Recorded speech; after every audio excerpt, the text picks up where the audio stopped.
Având drept resurse de bază convingerea și entuziasmul, echipa TNDM în 2 ani a străbătut Europa în lung și în lat. De la Madrid la Berlin, de la Londra și Bruxelles la București, ducând cu noi peste tot același mesaj.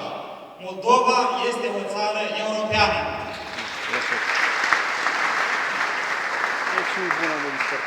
Dacă Moldova este mult mai vizibilă la nivel european decât acum 2 ani, în cercurile politice, să știți că este și meritul tineretului liberal-democrat din Moldova. Mesajul nostru a fost auzit de către prim-ministri precum ar fi Mariano Rajoy sau Angela Merkel și de mulți alți miniștri, parlamentari, europarlamentari, oameni de afaceri, politicieni, jurnaliști, experți și, desigur, tineri europeni.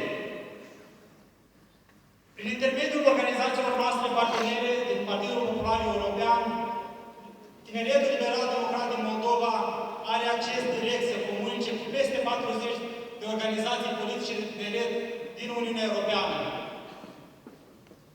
Rezoluțiile și declarațiile despre Moldova și parteneriatul estic, care au fost elaborate în micul birou al Tineretului Liberal-Democrat din Moldova din București 88, au făcut ca tineri politicieni din întreaga Europa să cunoască problemele, succesele și aspirațiile țării noastre.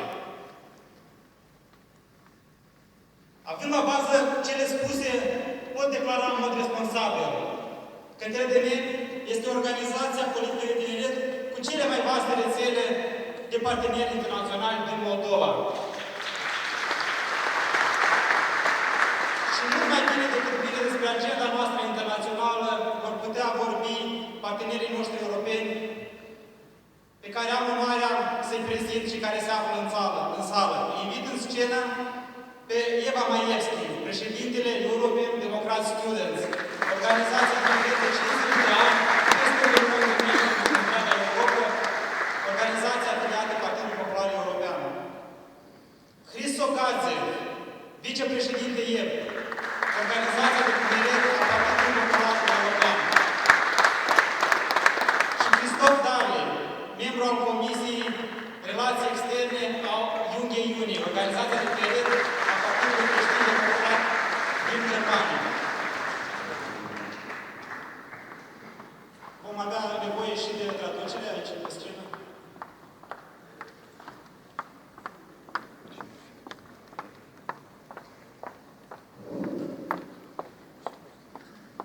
Stimați parteneri europeni, mă bucur să vă primesc pentru prima dată în Republica Moldova și sunt extrem de onorat că ați dat curs invitației noastre de a participa la conferința noastră.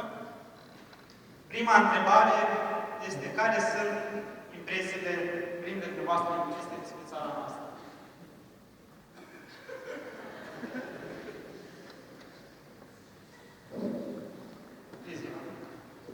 First impressions. I'm really impressed by how many people we are seeing here. Last weekend you had the Congress in Erfurt, and you know there's a difference in the size of the country if you look Germany and Moldova. So it is so wonderful to see that many people who are active, who want to change something in this country for the better, for making Moldova more European. So it just we are filled with awe just to see everyone.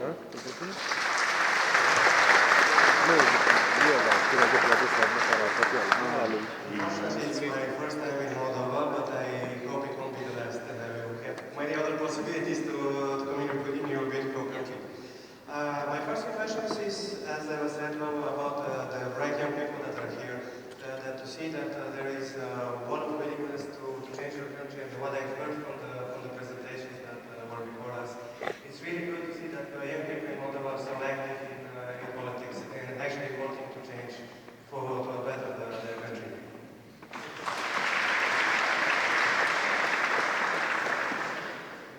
Yes, I'm very impressed as well about your power and your feeling you expressed this morning and this organization of this congress. So for me it's the first time to be here, and it will not be the last time because I'm so impressed by you and by your feeling. So very, very thank you and thank you very much for this feeling.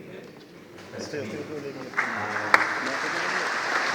And as member of Union, I see and I feel you are the youth who will lead your country, your organization on the path of freedom and wealth to the European Union. So this is for me and for European Union from all sides. It's clear you are our partners, you are our friends to cooperate for our aim to build friendship and real friendship. So we will have several possibilities to cooperate.